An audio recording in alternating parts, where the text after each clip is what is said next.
Prvi sudionik panela je, kao što piše, Sandra Ferenčak. Sandra, koja je poznatija kao tetka, je pionir financijske edukacije u Hrvatskoj. Ona je blogerica i triatlonka. Ona je tetka koja ne šalje marke iz Njemačke, nego šalje financijske savjete iz Osijeka. Ali traže marke, nema veze. Ona je također jedan od glavnih zagovaratelja FIRE pokreta i kroz nebrojene blogove, podcaste, videe, newslettere, ne znam što sve, radi na tome da nas svima omogući financijsku slobodu. Idući je Ivan Stojanović. Evo ga, već se boje, nije u prvom redu, ne želi se isticati. Ivan je broker, investicijski savjetnik i glavni čovjek option tradera za hrvatsko tržište, ali još važnije, on je vjerojatno glavni ambasador ETF-ova kod nas. Stvarno, teško mi je nabrojati sve njegove aktivnosti, što sve organizira, pokušat ću par riječi. Znači, organizira konferencije, vodi ETF klub grupu zajedno sa Sandrom, ima klub financijske pismenosti i sve to kako bi proširio poruku da investiranje može biti jednostavno i pristupačno svima. Idući gost, ok.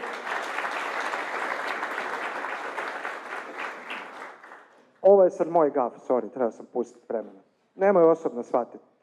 Idući gost, Toni, budem pročitao sa njegovog bloga kako se predstavlja. Toni, poznati kao škrti otočanin, je, kako on sam za sebe kaže, propali student i solidan košarkaš sa nezdravom količinom interesa oko tema osobnih financija i investiranja.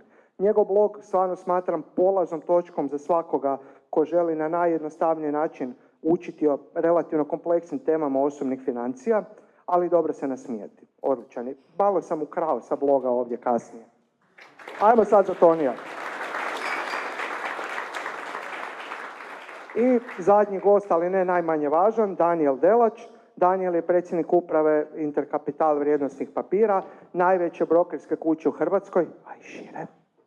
To sam rekao, onak potiho kao da se ne kuže. Valjda otkad još gregorijanski kalendar uveden. Stvarno ima tih plaketa za najveći promet na burzi, više nemamo zidova toliko. Poznat je po tome, zapravo poznat je po svojim možda provokativnim stavovima koje se ne ustručava podijeliti sa javnosti na LinkedInu, ali problem je što to radi svaki božji dan. Stvarno. Skoro. Dobro, morat ću provjeriti, stvarno si neumoran. I on je jedan od rijetkih finfluencera koji zagovara ulaganje na lokalno i regionalno tržišta. Pozdravite sad i Danijela.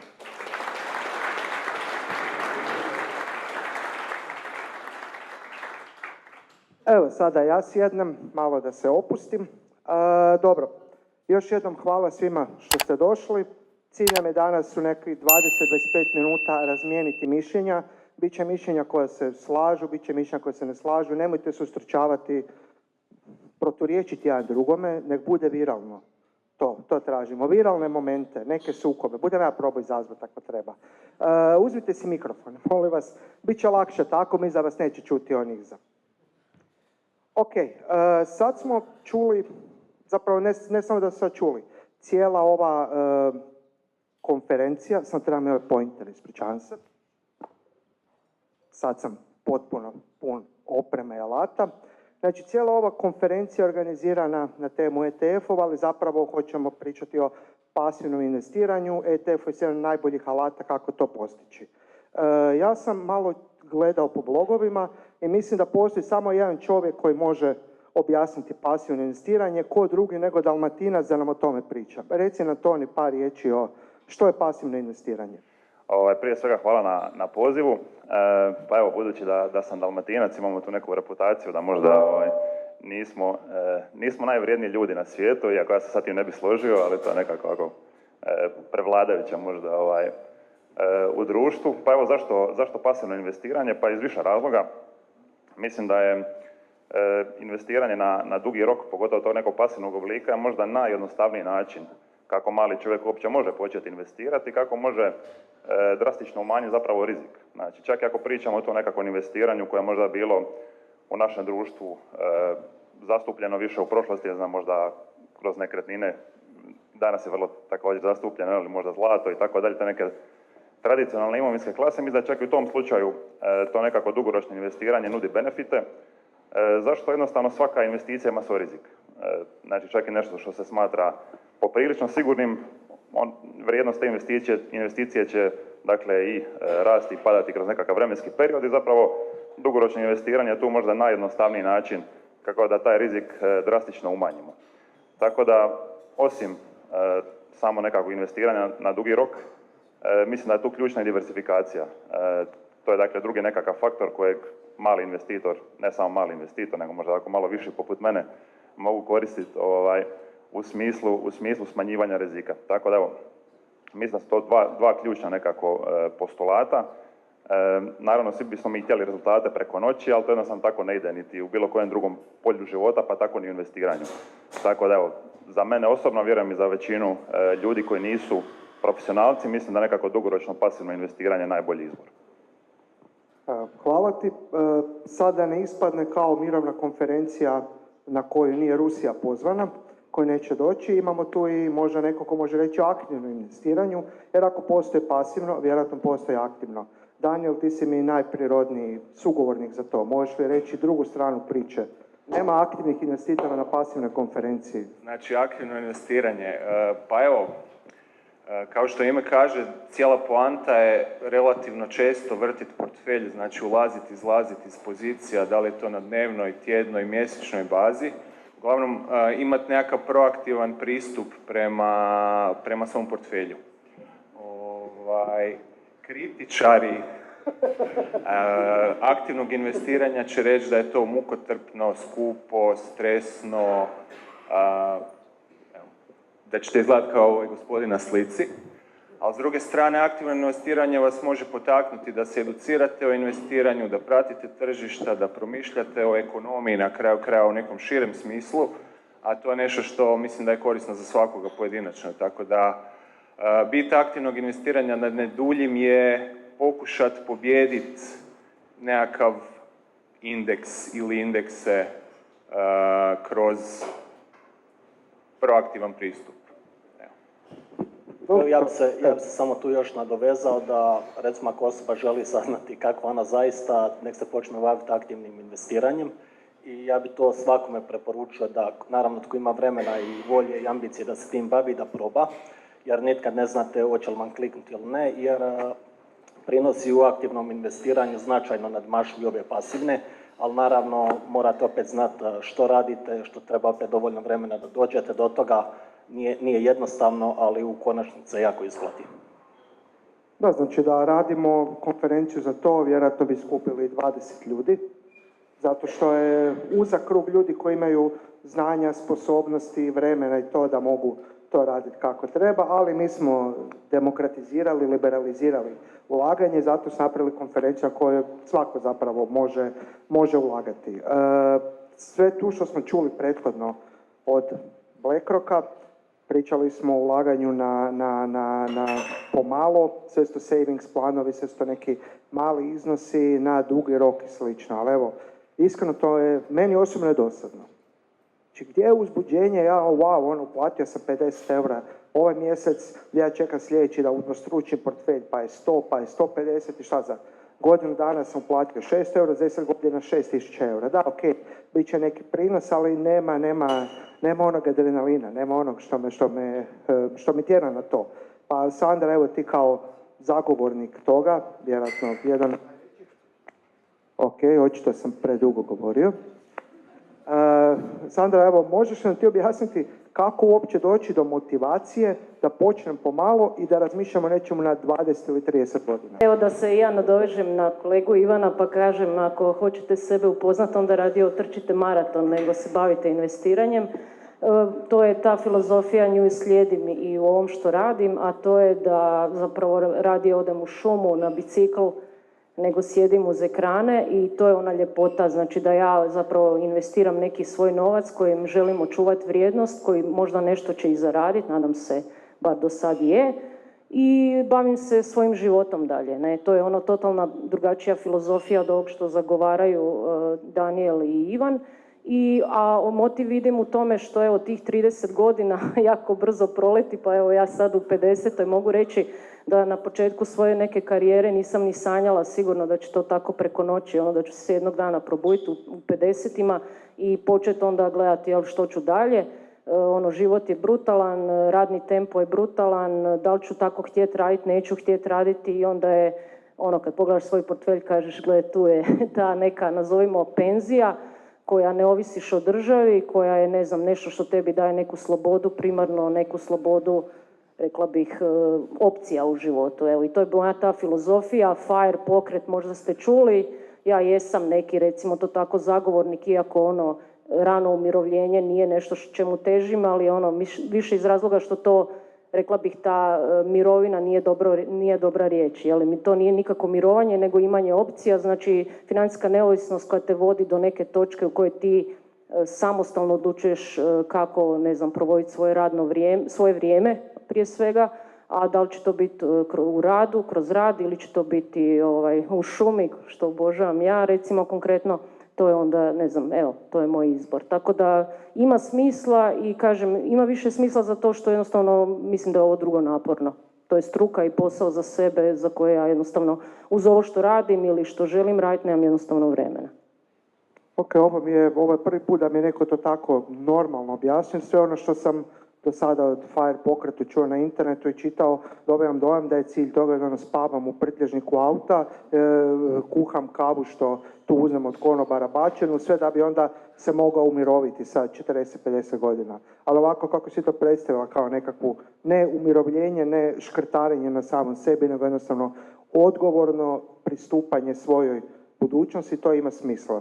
Ali opet, to mi je problem kao 50-100 eura i šta ću se napraviti. Ali dobro, treba početi na dugi rok se to isplati. Možda je najveći problem u Hrvatskoj što nemamo puno tih priča o uspjehu. Niko od nas nije od roditelja čuo kao evo ja sam ulagao u XY fond, pa je on za 30 godina me donio to da evo ti sad možeš studirati, imamo kuću na moru i slično. Znači, mi moramo biti ti koji će početi da bi onda kasnije generacije mogle nastaviti. Što se tiče tvojih 50 ili 100 eura što si govorio da bi to bilo malo na duge staze, uglavnom iz mog iskustva u radu s klijentima, tko god krene s nekim manjim iznosom, on nakon pola godine, godinu samo razmišlja kako da poveća iznos što u konačnici napravi. Tako ako kreneš sa 100 mjesečno, sigurno za 10 godina, vjerujem mi, neće to ostati na 100. Dobro, ok, idemo probati. A sad imamo i priliku od danas u Geniusu 3.0. Dobro, možda najavljujem nešto.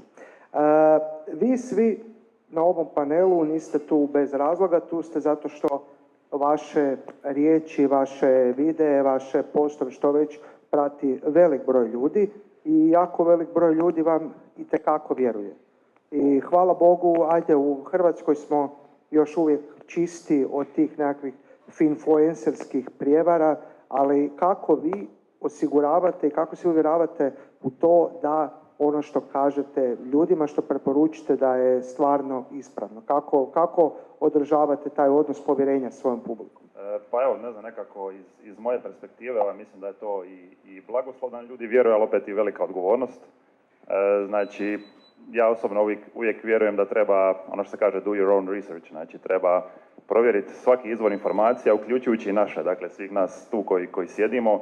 Dakle, uvijek preporučam svima da uzmu nekoliko različitih točaka, nekoliko različitih izvora informacija za nekako donošenje svojih vlastitih odluka. Tako da nekako naša svrha i misija je da te nekakve kompleksne teme koje bi možda ljudima trebali sati, ponekad tjedni ili mjeseci da istraže i da sažmemo na nekako najjednostavniji mogući način, da to prikažemo nekakvim jednostavnim jezikom, možda malo s dozu humora i tako dalje.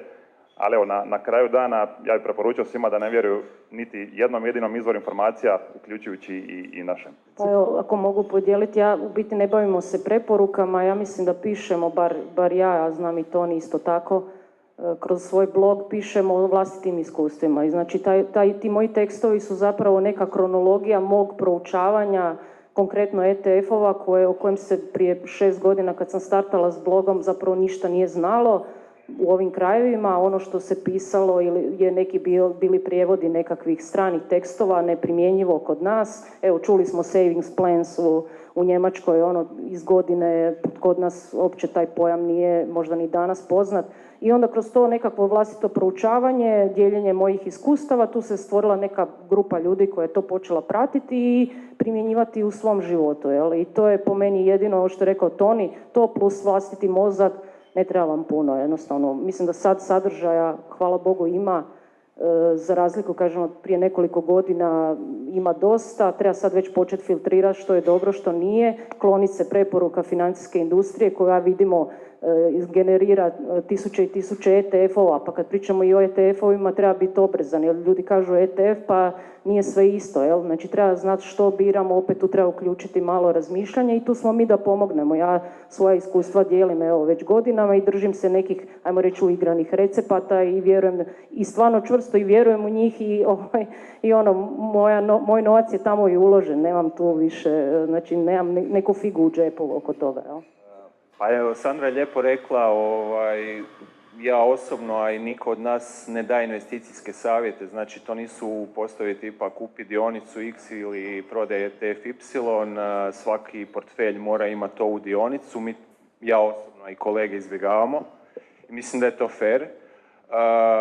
Ono što ja pokušavam je pisati o stvarima koje su meni interesantne i pokušavam potaknuti ljude na razmišljanje, zainteresirati ih, a onda je na njima da s tim nešto naprave ili ne naprave. Općenito mislim da je jako bitno naglasiti to da treba izbjegavati te influencere koji imaju figu u džepu i daju te nekakve savjete iz sebičnih razloga. Taj pojam povjerenja u financijskoj industriji je najveći kredibilitet kojeg možete imati. I u biti ja nikad nisam nekome rekao da mu je dobar neki investicijski proizvod ako ga ja sam nemam. Znači ako nije dobar meni, zašto bi bio dobar nekome drugom? Dobro, to je onda recept kojeg treba slijediti. Da morate ulagati u jedan papir do kraja života, koji bi to bio? Daniel, ajmo, onim redoslijedom. Pa dobro, ne znam koliko je život dug, ali spomenuo si da sam ja između ostalog fan i ove regije. Znači, moj osobni portfelj nije investiran samo u regiju, nije ni većina portfelja ipak na nekim drugim tržištima, ali mislim da Hrvatska, Slovenija posebno i Rumunjska još više su tržišta koja itekako treba imati na radaru. I meni se iznimno sviđa ETF na rumunjsko tržište koje je Intercapital listao prije godinu dana u Zagrebu sa fantastičnim rezultatima u međuvremenu i mislim da jednako dobrom perspektivom za dalje. Toni? Pa evo, neću se složiti s Danielom po ovom tu pitanju. Evo viralnog trenutka. Za mene osobno, da moram birati jedan jedini nekakav instrument, to bi bio nekakav globalni dionički ETF.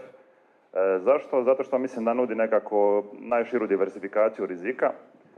Pod broj 1, pod broj 2, mislim da moramo biti svjesni koliko je naša imovina koncentrirana u državi koju živimo. Dakle, to je dosta nekako i dobro dokumentiran takozvani home country bias, znači činjenica da ljudi većinom investiraju ili u domaće tržište ili neka tržišta koja su im poznata. Zapravo ja mislim da baš kroz investiranje bi trebali ciljati da investiramo što je moguće više van matične države, baš zato što su nam već i naš možda posao, primanja, nekretnina, mirovinski fondovi, dakle, kroz koje ulažemo, htjeli mi to ili ne, su već u velikim dijelom koncentrirani u matičnoj državi. Tako da mislim da je nekako globalno investiranje i onda nekako dionice kao imovinsku klasu koja nudi dugoročno gledano i najviše prinose, da je možda najjednostavniji način za investiranje na dugi rok. Ivane? Pa u biti ja se ne bi slažem ni s jednim od njih. Uglavnom moj pristup se svodi na biranje individualnih dionica. Malo je nezahvalno pitanje izabrati jednu za tipa doživotno jer to ne postoji. Jer u biti svaka dionica je dobra u nekom trenutku za kupiti i u nekom drugom niti jedna nije dobra za kupiti. Tako da si pitao recimo 3 do 5 komada što bi izabrao za idući 10 godina, bilo bi mi puno jednostavnije reći, a ovako znači puno je bolji pristup to gledati kroz ukupan portfelj, znači kroz te imovinske klase koje imate u portfelju, kroz mirovinski stup, možda pasivni portfelj, aktivni portfelj nekretnine, tako da nego se izabrati samo jednu, jer sve se mijenja na financijskom tržištu. Znači ono što je bilo prije 10 godina nema više danas, ono što je danas neće biti možda za idući 50 godina. Sve je promjenjivo. Mislim, to je bio donekle cilj ovog pitanja, da dam do znanja da ono što danas vrijedi, da možda neće vrijediti tada i treba biti adaptivno. Ali ono što uvijek vrijedi je naš odnos prema našim financijama i prema tržištu. Sandra, imaš li ti jedan pik? Pa imam, kako Slavonci kažu, dok ne probam lava, za mene je svinja, kralj, životinja. Dakle, S&P 500 dok god ne bude nešto, pištolj u čelo S&P 500, jel? Ali da je nešto drugo dođe nakon 10 godina, promijenila bi filozofiju, ali mislim da ono što je najbolje krema svjetske ekonomije je tamo i trenutno je to moj izbor. I evo još imamo par minuta. Za kraj samo jedno pitanje za nekog, naravno da jedno pitanje. Za kraj samo pitanje za nekog, za ljude koji još nisu počeli investirati, gdje da se informiraju i zašto je to baš moj YouTube kanal? Pa evo, jedan dobar argument je da ima boljih kanala. Ima konkurencije i drago mi je da si ušao i ti u to područje. Toni i ja smo krenuli, ja sam, ne znam, financijaš sam pa volim analize, pisanje, tablice, nije to, ajmo reći, put do srca naših ljudi, jer nemaju kao i većina u svijetu danas baš neki attention span, što kažu, fokus im ne može se dugo držati na dužim tekstovima, pa se ja malo krenula isto u ovakve kraće sadržaje kakve Daniel odlično producira. Tako da LinkedIn, naši blogovi, videa, uključujući i tvoj, naši podcasti, naši webinari, ETF klub koji Ivan i ja vodimo za one koji malo žele, ajmo reći, dublje i šire složiti svoj portfelj, ali opet isključivo od ETF-ova. Sad bi rekla, opet je pregršt izbora i daleko je slika drugačija nego prije par godina. Znači, treba krenuti od toga da jednostavno krenete. Jer puna edukacija isto nije dobro, jer vi kod pasivnog investiranja sve naučite doslovno za par sati. I ništa vam drugo ne treba do kraja života. I onda vam samo treba, znači, disciplina da se držite svog investicijskog plana i da je to u kontinuitetu, jer kako kažu, kapi su te koje oblikuju stijene u dugom roku, a ne bujice. I jednostavno svaki mjesec ili kvartal puni taj svoj pasivni portfelj, ovaj princip kojeg si spomenuo, 50-100 eura, nebitno, neko će možda imati 500-1000, to je sad sve stvar s čim tko raspolaže, ali uglavnom samo kreni, a za one, recimo, ljude koji imaju još strah prisutan, jer ne znaju kako to sve funkcionira, boje se gubitka, pa jednostavno mogu krenuti sa nekim malim iznosom i tijekom vremena da se oslobode kad vide kako stvari funkcioniraju, onda će se osloboditi straha i sve će sjesti na svoje mjesto i onda će to biti u punoj brzini. Znači učenje na svojoj koži iz iskustva, ne nužno iz tuđih. To su najbolje lekcije. Najbolja lekcija, da. Samo je problem što i mnogi ponavljaju. Imamo poslije intervju takav. Da, pa evo da se nadovežem na Ivana, isto mislim da nekako sami početak nekakvog investiranja i tako dalje sa minimalnim iznosima možemo naučiti puno više nego sa svom teorijom ovoga svijeta, ali opet naravno mislim da je dobro naučiti nekakve osnove, stvoriti nekakvu bazu, osim ovih izvora informacija koje je Sandra spomenula, imamo tu i Tonija Miluna kojeg vjerujem da svi znamo, našeg dobrog prijatelja koji se isto trudi u toj domeni financijske pismenosti. Sorry, htio sam te najaviti kao drugi najpoznatiji Toni iz financija, ali nisam, evo. Da, ali evo, za mene osobno su to možda bile i knjige. Zašto baš knjige? Možda nije to sad najpopularniji medij, zahtijevaju puno više truda sa strane konzumacije sadržaja, ali opet treba biti svjestan da knjige imaju visoku nekakvu barijeru ulaska. Dakle, ne može svako napisati knjigu. Dakle, ta knjiga mora proći nekakav proces provjere i kvalitete i lektoriranja i tako dalje. I jako malo knjiga postane poznato, dakle se proda nekakvim većim tiražama. Tako da evo, za mene osobno knjige, nažalost većinom su to strane knjige koje možda nisu u potpunosti primjenjive na domaće tržište, ali da shvatim nekakve osnovne postulate o osobnim financijama i investiranju, mislim da ima više nego dobrih knjiga. Daniel, imaš ti vremena za čitanje? Pa evo, kolege su sve rekli po pitanju izvora, ja bih samo htio reći jednu drugu stvar. Znači, prije 10-15 godina financijska industrija je bila krojena za potrebe ljudi koji su već imali ozbiljne novce za investiranje. to se promijenilo i mijenja se i danas mali investitor, početnik ima priliku ulagati u fondove, a čućemo kasnije i u Genius što će se moći raditi sa vrlo malim iznosima i to je izvrsno za taj početak. Evo, kažem, izvora na internetu, knjige, podcasti, ima svega masu i treba samo biti svjestan da to nije nešto što će preko noći sjest, to je nekakav cjeloživotni proces, jel? Toliko. Hvala puno, evo ako neko još želi nešto dodati, ako misli da sam nešto zaboravio reći, spomenuti. Mislim, možemo mi ovo dugo još, ali imamo plan, doće poslije hrana neka valjda, pa idemo u ovom trenutku završiti. Vi ćete ostati ovdje, jel tako? Poslije ćete se podružiti s nama, pa ako neko ima kakva pitanja, slobodno priđite, to nisu samo ljudi na ekranima, sada su u stvarnosti s vama, iskoristite to što su ovdje. Hvala vam puno još jednom i Maja, idemo dalje.